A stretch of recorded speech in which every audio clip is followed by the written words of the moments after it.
Մեր թվարկությունից առաջ 7-րդ դար է թվագրվում այս սեպագիր արձանագրությունը։ Եթե ուշադիր նայեք մոտիկից, չոր վիճակում երևում են ուղղակի վատ փորվածքներ, իսկ երբ որ թրջվում է, մեր բախտը բերել է։ Թրջված վիճակում մենք տեսնում ենք ավելի հստակ պատկերը այն սեպագրերի, որոնք զետեղված են քարի այս կողմում։ Հիմա գնում ենք այն կողմ եւ տեսնում ենք, որ այս կողմում խաչքար է։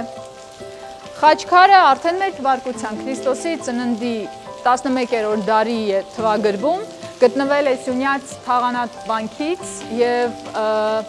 հետաքրքիր է, որ քարի այն կողմում սեպագիր արձանագրություններն են, այս կողմում խաչքարը։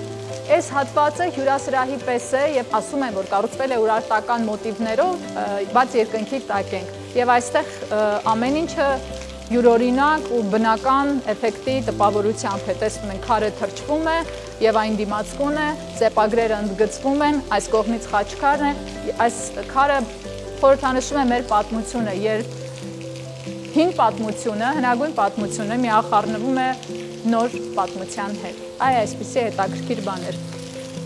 Այս կոթողը Արգիշտիին Ռուսայի որդին կանգնեցրեց կյանքի համար, թող լինի Խալդի Աստծո կողմից, Արգիշտիին Ռուսայի որդուն, բարօրություն, երջանկություն, ողջություն, ուրախություն, մեծություն, նաև իշխանություն ու շզորություն Խալդյան մեծությամբ մեկ օրում գրավեցի։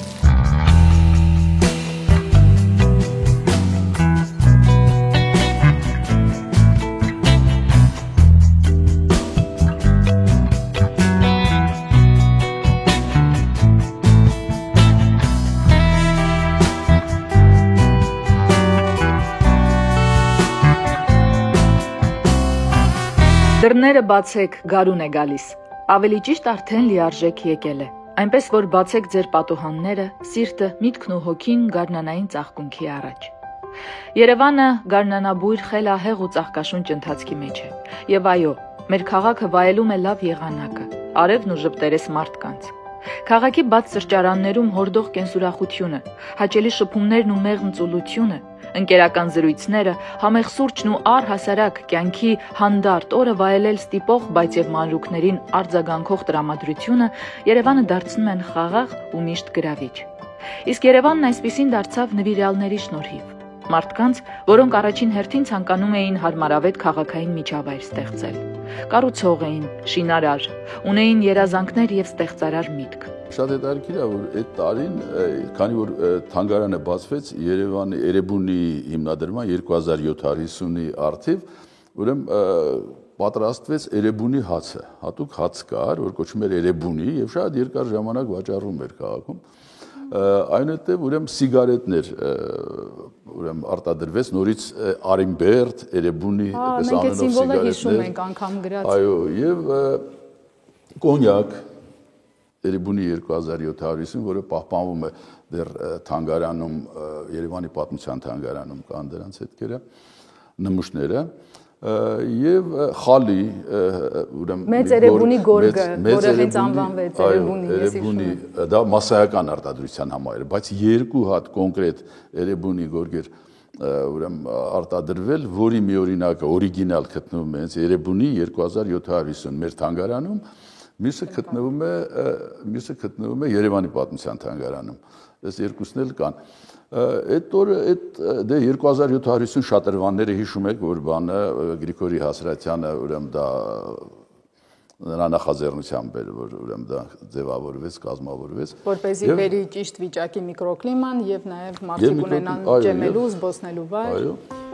Խորհրդային տարիների մասին խոսելիս իհարկե կարծիքները միշտ տարբերվում են, բայց մի կետում հատվում են որպես անվիճելի իրողություն, որի առջև ծայրահեղ կարծիքներն անգամ նահանջում են։ Այո, հենց սովետական տարիներին կառուցվեց Երևանը դառնալով լիարժեք, ստանալով իր վերջնական տեսքը որպես քաղաք եւ քաղաքային միջավայր։ Հենց այդ տարիներին ստեղծվեցին ճարտարապետական, մշակութային այնպիսի նմուշներ ու կոթողներ, որոնցով կարող է հպարտանալ ցանկացած ժամանակակից հասարակություն։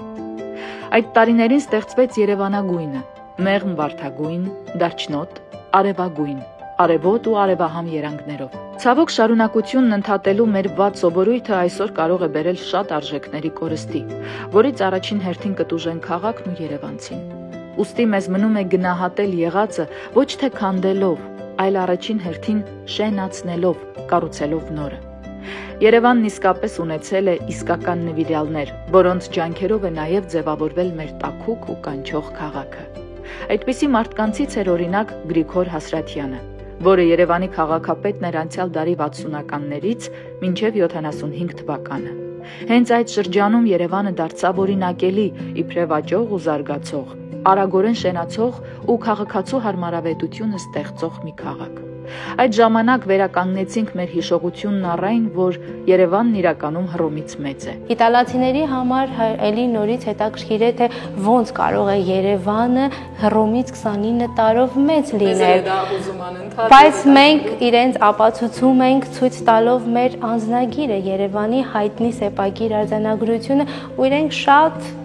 հիացած են ու չեն դժգոհում, որ Հռոմը Երևանից 29 տարով փոքր է։ 1968 թվականին Հայաստանում մեծ շուքով նշեցին Էրեբունիի հիմնադրման 2750-ամյակը։ Այսօր քչերն են պատկերացնում, թե որքան դժվար էր համոզել այն ժամանակվա սովետական Մոսկվային թույլ տալ նման տոնակատարությունների անցկացումը։ Արդեն նշվել էին Մոսկվայի հիմնադրման 800 եւ Լենինգրադի հիմնադրման 250-ամյակը, ու ԽՍՀՄ որոշ ղեկավարներին այնքան էլ չէր հրապուրում այդ ցանկում Երևանը տեսնելու հեռանկարը։ Մանավանդ, որ վերջինս հեղափոխության օրժանից տարիքով էր ավելի քան 10 անգամ, իսկ Մոսկվայից գրեթե 3 անգամ։ Սակայն Կոնստանտին Հովհաննիսյանի կողմից հայտնաբերված հայտնի քարի առկայությունը անժխտելի էր դարձնում այն փաստը, որ Երևանն իսկապես Էրեբունու իրավահաջորդն է եւ իրավունք ունի նշելու իր 2750-ամյակը։ Ի վերջո խորհրդային Հայաստանի ղեկավարության եւ առավելապես Երևանի քաղաքապետ Գրիգոր Հասրաթյանի ջանքերով հաջողվեց համոզել Մոսկվային ու Էրեբունի Երևանի 2750-ամյակը նշվեց մեծ շուքով։ Սա ինչ է կարգ։ Սա ռազմակարգ է կոչվում, այս ռազմակարգը ուրեմն ճիշտ մեկին մեկ կառուցված իր օրիգինալի կրկնօրինակն է եւ նյութը եւս իր երեսպատման նյութը եւս նույնությամբ է կովի կաշիով, բայց սա իհարկե ներկայացումների համար է, տոնակատարությունների Էրեբունի Երևան տոնակատարությունների ժամանակ սրանք օգտագործել են եւ որպես նմուշ պահպանել ենք, որովհետեւ կարողանանք ճիշտ սրա նման կառուցել երկու նմանատիպ նմուշ, բայց արդեն աշխատող, որը կարելի է ուրեմն մենք ունենք մեր ծրագրերում որպեսզի բլուրը բարձրանան ուրեմն ձիակառքերով, այս ռազմակարգով եւ այդպես ուրարտական հագուստով զինվորը կարողանա նաեւ օգտակար լինի երեխաներին, որոնք հետաքրքրություն կունենա նստել ուրարտական ձիակառք։ Ամեն ժողովուրդ խոհանոցի իր ձեռագիրն ունի, իր համերն ու գույները, ավանդույթները, որոնք իրենց հերթին ավանդ են դառնում համաշխարհային գաստրոմշակույթում։ Հայկական խոհանոցը եւս առատ է առանձնահատկություններով, շնորհիվ դարերի հինավուրց պատմության։ Հայկական լեռնաշխարհում ժամանակին ծաղկում էր Ուրարտու պետությունը։ Մինչև օրս Հայաստանում պահպանվել են այդ հնագույն պետության նյութական մշակույթի հուշարձանները։ Իսկ հայկական խոհանոցը կրել է դեռևս այն ժամանակների աշխարհագրակլիմայական եւ հասարակարգային գործոնների ազդեցությունը։ Մենք գտնվում ենք Էրեբունի թանգարանի այս սրահում, որը ներկայացնում է հենց այս սննդի հետ կապված բոլոր ուրեմն գտածոները։ Օրինակ այս փորվածքով քարը ինչ է։ Ավասիկ այստեղ ներկայացված է այն ջրատարների քարե խողովակները, որոնք ջուր են մատակարարել Էրեբունի ամրոցին։ Դրանք շատ մեծ նշանակություն էին տալիս ուրեմն ջրային այդ համակարգերի ստեղծմանը եւ ստեղծում են արհեստական համակարգերը։ Այս սրահում ուրեմն ցուցադրված են գյուղատնտեսական արտադրանքի այն նմուշները, որը ուրեմն ուրարտացիները ըստ էության աճեցրել են։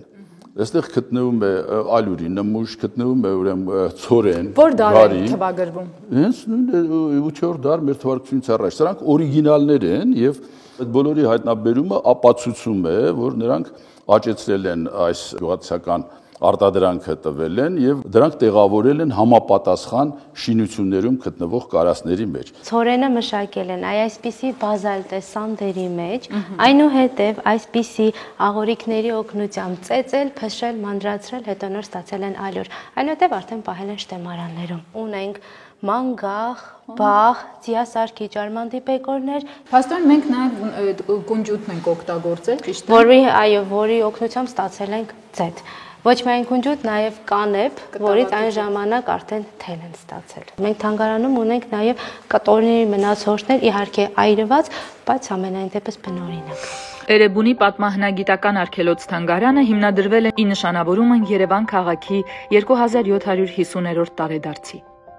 Թանգարանը ստեղծվել է Երևանի 3 նշանավոր Արիմբերտ, Կարմիր Բլուր եւ Շենգավիթ հնավայրերի ու այդտեղից հայտնաբերված մշակութային ու պատմական փաստերի կարևոր գտածոների հիման վրա։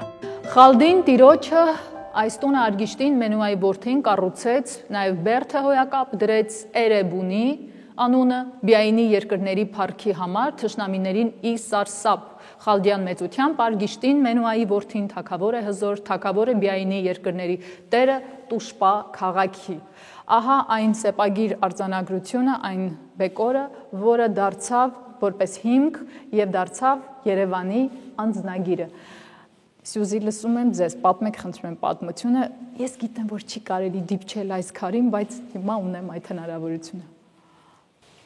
Զգացիք հնուց, այո, ուրեմն Պեղումների ժամանակ Էրեբունի Բերդ ամրոցի մուտքի մոտ 2 մետր բարձրության վրա միևնույն բովանդակությամբ 2 սեպագիր արձանագրություններ են հայտնաբերվել, որտեղ էլ նշվում է Արգիշտի առաջինի կատարած շինարարական աշխատանքների մասին։ Դրանցից մեկը մինչև հիմա էլ գտնվում է ամրոցի մուտքի մոտ ձախ կողմում, իսկ սա էլ երկրորդն է, ինչպես դուք նշեցիք, Երևան քաղաքի անձնագիրը եւ մի հավելում եւս ենթադրվում է, որ հենց Էրեբունի էլ նշանակում է հաղթանակ կամ ցեղամիությունների բնակատեղի։ Բնականաբար մենք ավելի հակված ենք, որպեսզի Էրեբունի նշանակեր հաղթանակ։ Վստահ եմ, որ հաղթանակ է, որովհետև 1968 թվականին հենց այս ժայռաբեկորը դարձավ այն անձնագիրը Էրեբունի Երևանի, այն պաշտոնական հաստատումը մեր քաղաքի հիմնադրման, որն էլ հետագայում հյուրերին ու զբոսաշրջիկներին պետք է պատմեր մեր ինքնության, արմատների եւ ուրարտական մշակույթից մեր օրեր անցման մասին։ Թանգարանի հավաքածուում պահպանվում են պեղումներից հայտնաբերված նախաուրարտական, աքեմենյան, հելենիստական եւ վաղ հայկական ժամանակաշրջաններին վերաբերող ավելի քան 12700 հնագիտական առարկաները։ Մեր հետաքրքրության առարկան այս անգամ հնագույն ըմպելիքի պատմությունն էր, որի մասին վկայությունները ապացուցել են Կարմիր Բլուրի պեղումները։ Այդ ըմպելիքը գարեջուրն է։ Գարեջուրը պահել են նմանատիպ կավե սիգարաձև տարաների մեջ։ Պեղումների ժամանակ գտնվել են այս կարասները, կոպիտ ասած սիգարաձև, որոնց հատակից գտնվել են գարու եւ կորեցած մնացորդներ, ինչպես նաեւ ծառի ճյուղերից, եղեգնից պատրաստված քամիչներ, որոնցով էլ քամել են գարեջուրը, որպիսի գարու հատիկները վերևի հատվածում մնար, իսկ արտենջուրը ներքևի հատվածում։ Մակեդոնացին Հնդկաստանից գալու ճանապարհին հայկական գարեջուր է համտեսել։ Պատմիչներն են փաստում։ Հին հույն պատմաբան Քսենոֆոնը գրում է, որ Զորավարն ու նրա շքախումբը շատ էին հավանել ըմպելիքը, որում գարու հատիկներ էին լողում։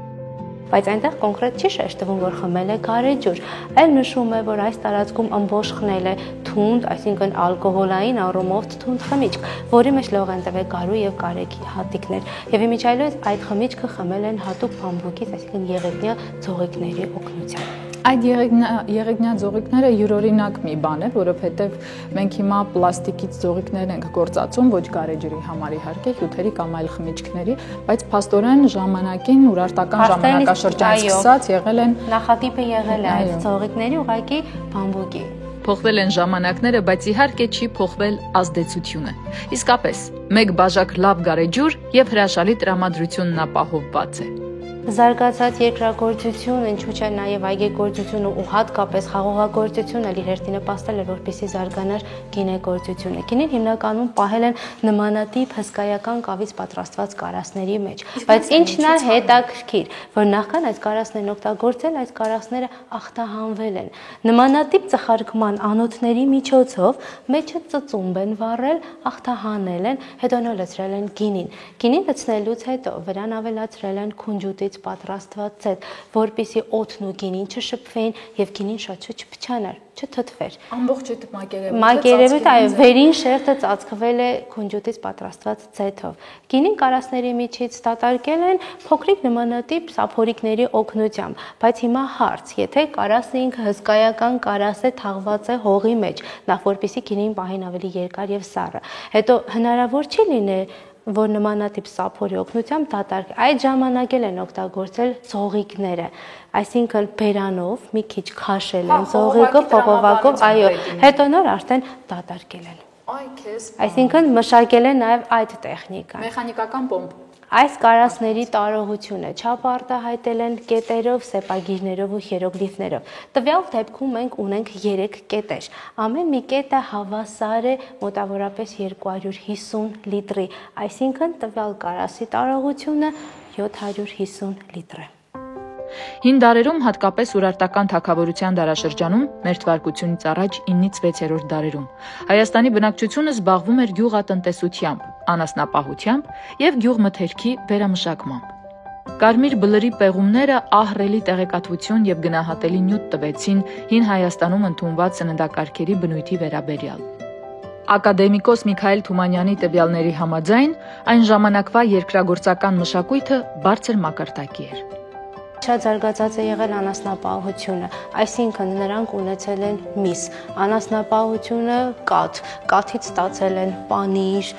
այսինքն կաթնամթերք, թե ոսպը, ոլորը,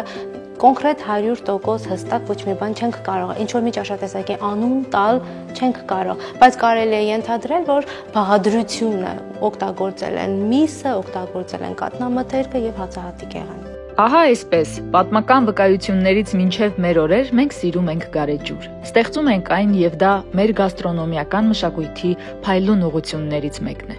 Պատմության խորքերից վերադառնանք մեր օրեր եւ շրջենք քաղաքի սիրելի վայրերով։ Chef, tell me please, lahmacun is Arabic or Armenian food? No, this is The big lahmacun. Not the lahmacun. No, it's Armenian. Thank you. What is Armenian also? It's the manti. I will keep. We create something new, we Lebanese, instead of open small things, we close it. That's it. We make with the yogurt, but warm yogurt in Lebanese dish. In an Armenian dish, the yogurt is Cold. Մեր սիրելի քաղաքամայր Երևան, Աբովյան փողոց, գնում ենք դեպի Հանրապետության հրապարակ։ Երևանում հրապարակները շատ են, մեծ, փոքր, հյուրընկալ, տարբեր, յուրօրինակ, եւ նրանք բոլորն էլ շատ սիրելի են, բնական է, բայց թերևս ամենից կարևոր հրապարակը Հանրապետության հրապարակն է, որովհետեւ այն ի վերջո գլխավոր հրապարակն է։ Հանրապետության հրապարակում տեղի ունեցող տարբեր իրադարձությունները առաջին հերթին արձագանք են գտնում հենց այնտեղ, հրապարակ 1 կամ Square One։ Այս անվանումով 15 տարի առաջ այս սրճարանը բերեց նոր յուրօրինակ մի մշակույթ, երևանյան իրականություն։ Այն կարողացավ մեզ ներկայացնել գեղեցիկ ձևով ամերիկյան խոհանոցը առավելապես եւ իհարկե հանրահայտ French fries-ը իր պանրային սոուսով, բրաունին իր հետաքրքիր պաղպաղակով, սմուզիները, միլքշեյքերը եւ բերեց մի կարևոր ավանդույթ, որ մենք ոչ թե միայն հանդիպում ենք սրճարանում ժամանցի կամ հաճույքի համար, այլև կարողանում ենք հիանալի կերպով կազմակերպել մեր գործնական հանդիպումները։ Վայր, որը մոտ է հրապարակին, վայր, որտեղ դու առաջինն ես հանդիպում այն բոլոր հետաքրքիր իրադարձություններին, որոնք տեղի են ունենում Երևանում, եւ վայր, որը այս անգամ 15 տարի անց ներկայանում է նոր բանաձևով։ Հրապարակը իր մեջ կամ ինքը հրապարակին կից։ Այսպես կարող ենք ասել, հրապարակը արդեն զետեղված է Square One-ի պատերի եւ այս կոնցեպտը պետք է զարգանա աշխարհով մեկ, իսկ նոր մենյուն ներկայացնելու է մեզ Էլի Մասուտը, խոհարարը, որը հատուկ հրավիրվել է, որպեսզի ներկայացնի ռեբրենդինգը։ Այսպես հետաքրքիր նոր բացահայտումներով համի ուժով եկել ենք քրքրելու ու գտնելու համյայն իրական ուժը, որը Square One-ցիներին ստիպում է նորից ու կրկին վերադառնալ այստեղ եւ համտեսել իրենց լավագույն ու ամենից սիրելի ուտեստը։ Գնացինք։ Square One-ը մեր քաղաքի սրտում է, որպես նոր Երևանի գաստրոսիմվոլներից մեկը։ Հավատացեք, մեր քաղաքի առաջին իսկական ու համեղ բուրգերներից մեկը հենց այստեղ է պատրաստվել։ Առաջին անգամ ամերիկյան դայնինգ մշակույթը իր հայկականացված տարրերով Square One-ն է առաջարկել։ Եվ նրանք, որոնք 15 տարի առաջ ընկերացել են այս սրճարանի հետ, համի ուժով միշտ վերադառնում են։ Այդպես էլ ես, լավագույն բուրգերի փնտրտուքով եւ սրճարանի հին ընկերոջ կարոտով իհարկե եկել եմ այստեղ։ Brand Chef Էլիի հետ պիցա բուրգեր եւ համեղ աղցան ենք պատրաստելու։ Ես ասում եմ բարի գալուս welcome. Thank you. Շեֆելի նա վերադարձել է Հայաստան, որովհետև պատրաստում են ռեբրենդինգի եւ մենք չենք կարող բաց թողնել համեղ սնվելու առիթը եւ ձեզ ցույց տալու մի քանի կարեւոր աղցան. Let's talk about the taste and what we are going to make today for our audience. We're gonna make now the Chinese chicken salad. Best taste for the Asian food. It's the small ingredients that ginger, the mint, the garlic, coriander, all that makes our taste better and better. We're gonna make it now the sauce. Okay. Because in everything we do, the sauce is the most important. May I help you? Just to make it. Just Nikki? Yes. Great!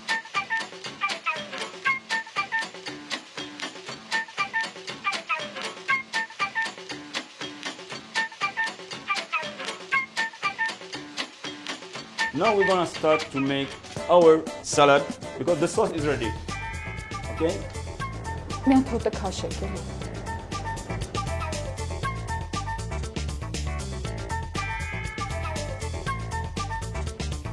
Մենք կտրեցինք բոլոր կարևոր։ Now we're gonna make the chicken. We marinate the chicken in a soy sauce. Կարևոր փաստ է, որ հում բնականաբար լվացած ամեն ինչը մաքրած հավի կտորները մենք մարինացնում ենք սոյայի սոուսի մեջ, ավելացնելով վրան շատ քիչ սպիտակ հատիկները քունջոթի ու ինձ թվում է պետք է քիչ անել, որ չի վառի։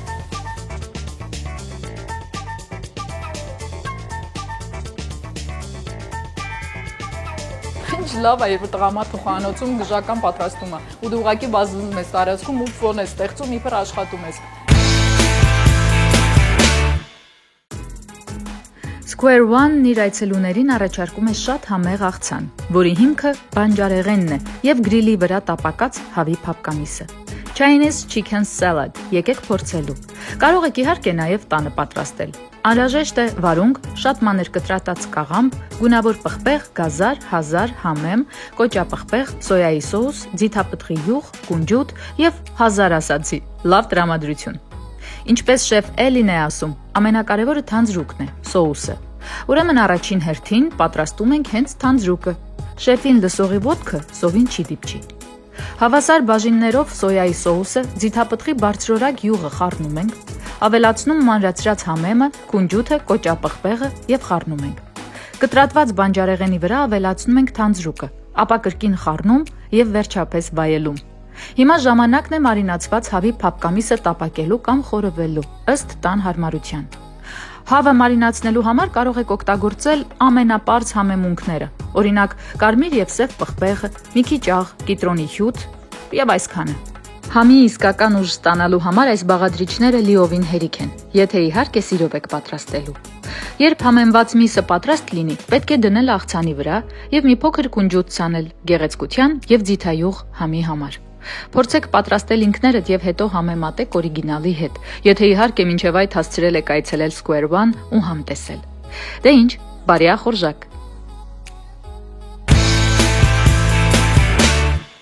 Էլի Մասուտի հետ մենք այսօր պատրաստելու ենք նաև մի շատ կարևոր բան, burger pizza, թե ինչ այն իրենց ներկայացնում, կիմանանք հիմա, բայց ուզում եմ ասել lunch time է Square One-ում եւ ինչպես տեսնեք, սա վերածեց իսկական խոհանոցի, երբ բոլորը աշխատում են, բոլորը ամեն ինչ հասցնում են, ես էլ ընդունում եմ պատվերները, ինձ էլ ինչ կտակ։ We're gonna do a new burger for the new menu.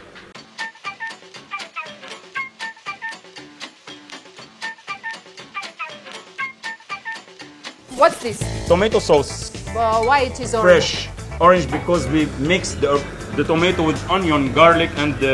rehan, basil. We boil all. Fresh tomato, fresh onion, fresh garlic, fresh rehan. We boil it with olive oil and then we mix it with a hand mixer. That's why it's a little bit orange, not very red.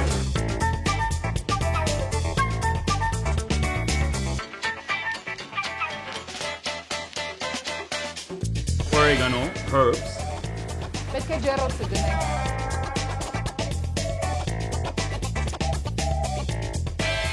This is mayo with plus ketchup plus a little bit of Tabasco. Our lettuce. Okay. Our lettuce is very important.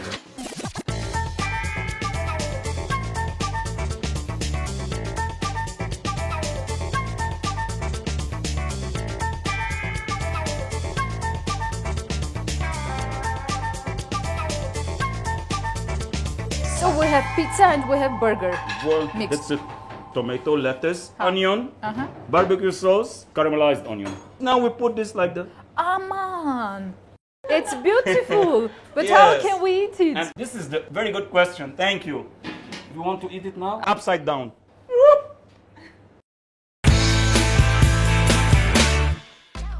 Պիցցա բուրգեր։ Պիցցա բուրգեր պատրաստելն այնքան էլ դժվար չէ, ինքներդ համոզվեք։ Անհրաժեշտ է հորթի աղացած միս, բուրգերի հատուկ հաց, սալատի տերևներ, լոլիկ, սոխ, թթու վարունգ, պանիր մոցարելլա եւ սալյամի։ Ինչպես նաեւ տարբեր սոուսներ՝ կոկտեյլ, բարբիկյու, տոմատի, որևէ մեկը, որը դուք նախընտրում եք։ Կարող եք դրանք լրացնել ըստ ձեր ցանկության եւ նախընտրության։ Այս բուրգերը պատրաստվում է մոտ 20 րոպե։ Առաջին հերթին պետք է հորթի աղացած մսից խճողակ սարքել, համեմել աղ պղպեղով, մսին տալ բուրգերին համապատասխան կլոր ձև եւ տապակել։ Մեջտեղից կիսած հացն արժե տաքացնել տապակի վրա եւ հացի վերին հատվածը կափարիչը շրջել։ Վրան քսել տոմատի սոուս, ավելացնել քերած մոցարելլա եւ կտրատած սալյամի։ Այս փոքրիկ, բայց ճստիկ ու համարձակ իմպրովիզացիոն պիցցան գնում է ջեռոց, ընդամենը մի քանի րոպեից։ Զուգահեռ սոխը կտրատել կիսաշրջաններով եւ տապակել այնքան, որ այն կարամելիզացվի։ Հետո արդեն կարող ենք մաս-մաս հավաքել բուրգերը։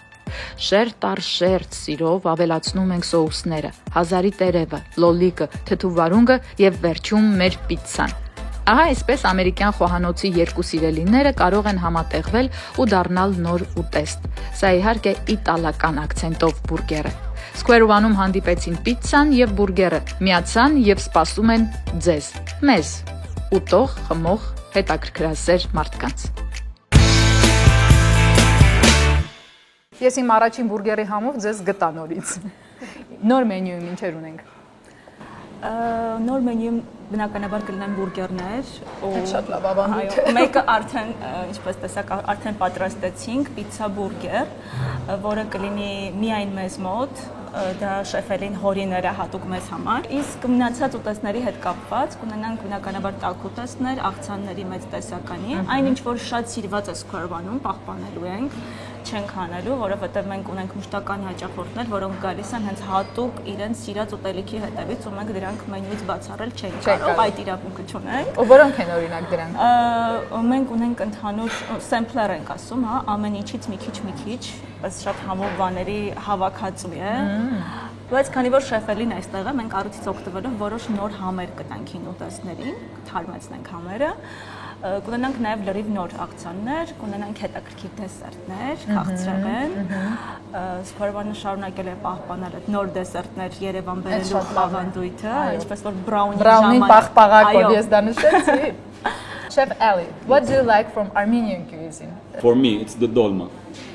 Dolma. Yes, the dolma and of course the manti. I like it very much, the manti. Մենք մայրիկում ենք ամենագեղեցիկ ձևով ներկայացրել ձեզ մանտին ու ես կարծում եմ, որ այդ մանրակրկտությամբ կառուցված ուտեստը իսկապես չի կարող չլինել համեղ ու հիացնող։ Ինչ միսեր օգտագործված ին բուրգերի մեջ որ ես հախրեցի։ It's a local beef. It's from this side of the beef. Այո, կողոսկից է։ The secret of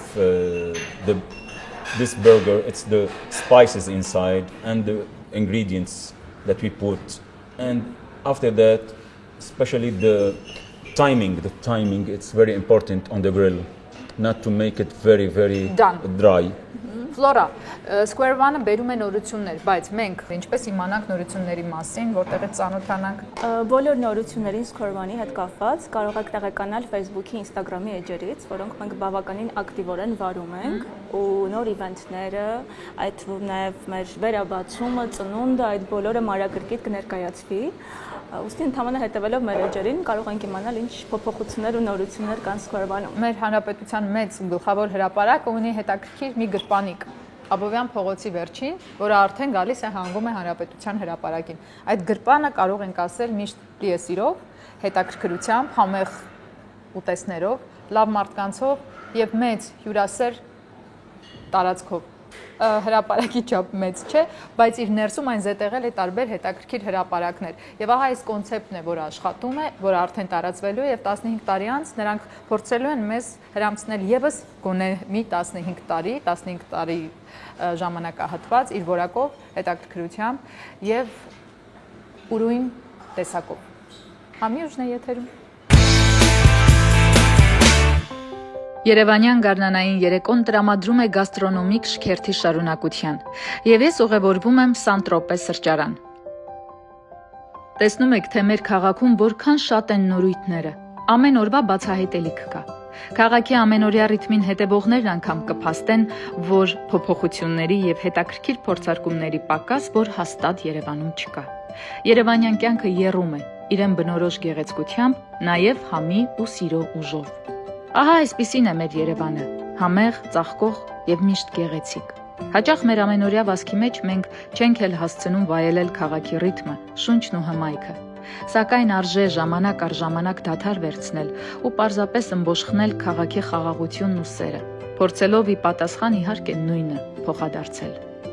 Չէ՞ որ մեր քաղաքը մերն է, մենք քաղաքինը։ Այնպես որ համի ուժով մենք միշտ բացահայտում ենք նոր ու հետաքրքիր երևույթները ու ամենագլխավորը փաստում, որ լավագույն համեմունքը սերն է, որը մենք կարող ենք տալ մեկս մյուսին։ Բարի վայելում եւ մինչ նոր հանդիպում։ Ձեզ